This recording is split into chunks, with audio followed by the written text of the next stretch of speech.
की deep fake की बात बीजेपी करेगी। इंग्लिश में saying the kettle calling the pot black. Really picture चालू करो बे। चलो भाई देखो अब मैं क्या करता हूँ।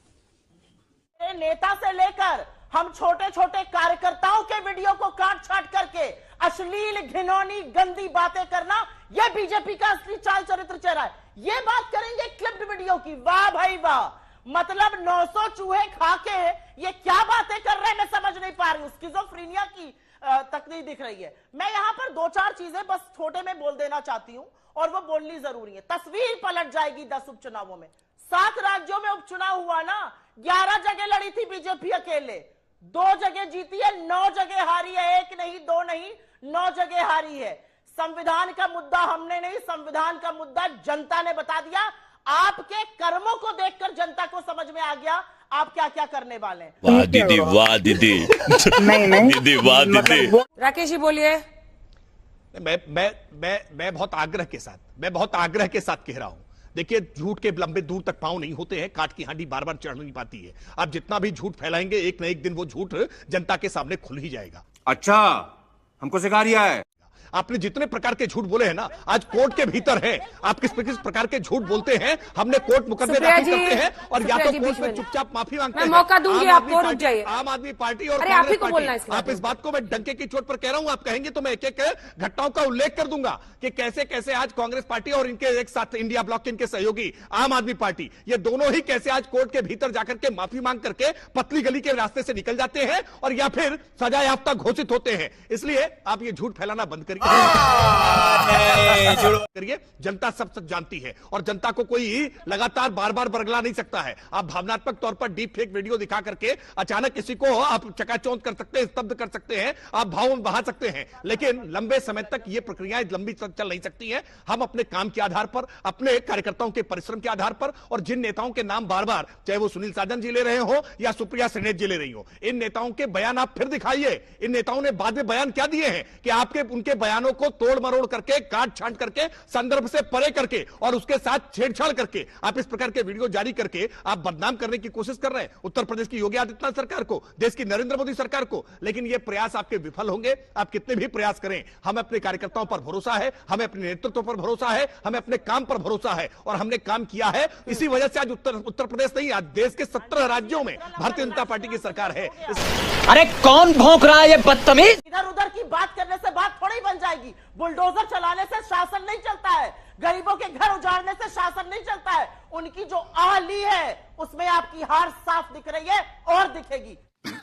सही पकड़े हैं। भारतीय जनता पार्टी का जो शासन है उत्तर प्रदेश में वो बुलडोजर से चलता है, हिरासत में मौतें होती हैं, करप्शन में नंबर 1 है। सबसे बड़ी बात यह है कि यहाँ के एक सांसद के बेटा मुख्य अभियुक्त है लखीमपुर नरसंहार का। केंद्र सरकार ने उसको बचाया, राज्य सरकार ने बचाया, जनता ने उसको हरा दिया। यह असलियत है उत्तर प्रदेश की। और जनता 10 उपचुनावों में आपकी जो बोरिया बिस्तर बंद करेगी, तब आपको समझ में आएगा कि अहंकार का अंत जनता ने किया। अयोध्या हार गए आप। मैं छोटी सी एक बात आपसे पूछना चाहती हूं, प्रभु राम तो सबसे ऊपर है ना, प्रभु राम को ही भूल गए आप लोग। एक बार जय श्री राम नहीं कहते आप लोग। प्रधानमंत्री ने पार्लियामेंट में रशिया में अपनी पार्टी की मीटिंग में रामचंद्र जी का नाम ही नहीं लेते। 2 घंटा 14 मिनट बोले, एक बार अयोध्या पर नहीं बोले, एक बार श्री राम का नाम नहीं लिया। इतनी कुंठा है आप लोग को इतनी कुंठा है कि आप भगवान शिव की तस्वीर देखकर चिढ़ जाते हैं।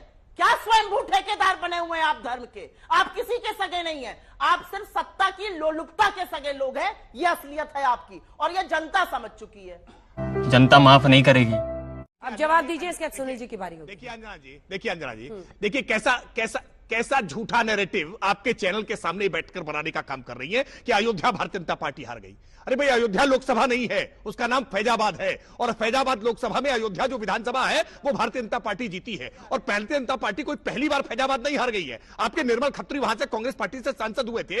भारतीय जनता पार्टी वहां पहले भी चुनाव हार चुकी है। कोई ऐसा करिश्मा नहीं हुआ है जिसको लेकर के आप ये गढ़ने का काम कर रही है। और राम जन्मभूमि का मुद्दा हमारे लिए कभी भी राजनीतिक मुद्दा नहीं रहा है, हमारे लिए आस्था का मुद्दा था, हमेशा उसको कहते रहे। राम मंदिर निर्माण के बाद उस सीट को हारने का अलग अर्थ है, ये आप भी समझते हैं राकेश जी?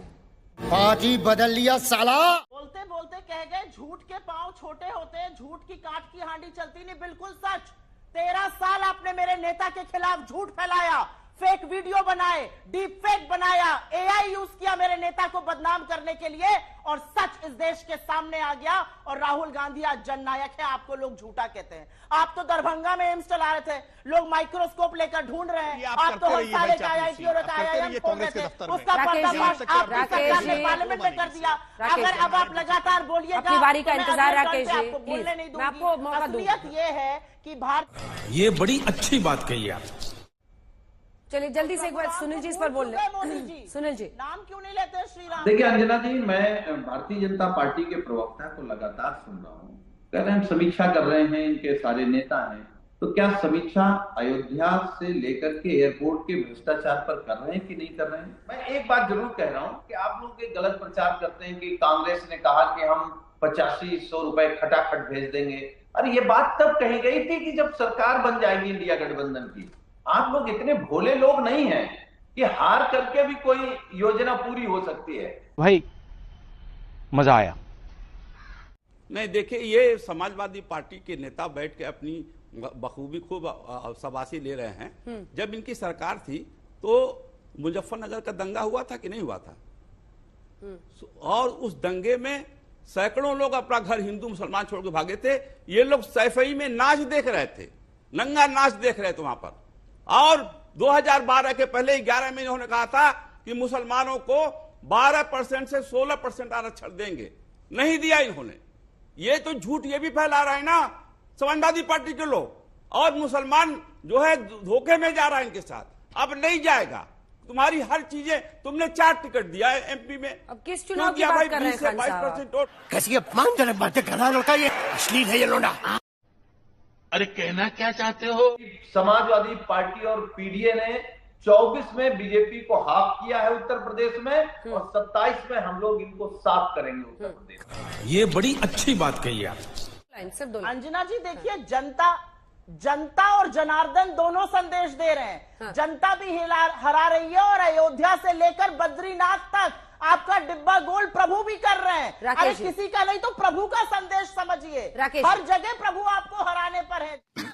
सही पकड़े हैं अंजना जी, देखिए, इस बात को आपके दर्शक भी देख रहे हैं कि भारतीय जनता पार्टी अपेक्षित लक्ष्य को प्राप्त नहीं कर पाती है तो आत्मचिंतन करती है, मंथन करती है, विचार करती है। लेकिन कांग्रेस पार्टी कितने अहंकार में डूबी हुई है, परिणाम तीसरी बार लगातार इनके विपरीत आया है। उसके बावजूद ये न जाने किस मुगालते में, आत्ममुग्धता में, भ्रम में आ गए हैं और खुशी से उछल रहे हैं। लेकिन मैं कांग्रेस पार्टी को स्पष्ट तौर पर बता रहा हूं, उत्तर प्रदेश में कांग्रेस पार्टी के लिए कोई स्थान न था, न है और न होगा। और माफियाओं के पोषक समाजवादी पार्टी उत्तर प्रदेश में कभी वापस नहीं लौट पाएगी। हम मालूम है तेरे बाप को मत सिखा, चल साले को बम से उड़ा दूंगा एक बार हाथ में आ जाए तो। IT सेल के नाम पर दुनिया की सबसे बड़ी फेक न्यूज फैक्ट्री चलाने वाली, लोगों की भाव भंगिमा को अपने तरह से प्रस्तुत करने वाली, लोगों के वीडियो काट छाट के, इंक्लूडिंग मेरे नेता को बीच में नहीं, बीच में नहीं, दुबे मैं साहब आपके बीच में नहीं बोली थी, दुबे जी, मैं आपके बीच में नहीं बोली थी। प्लीज चुप रहिए, प्लीज चुप रहिए। मैच वाला चैनल है नहीं। शाबाश बेटा, खत्म, bye bye, tata, goodbye, गया।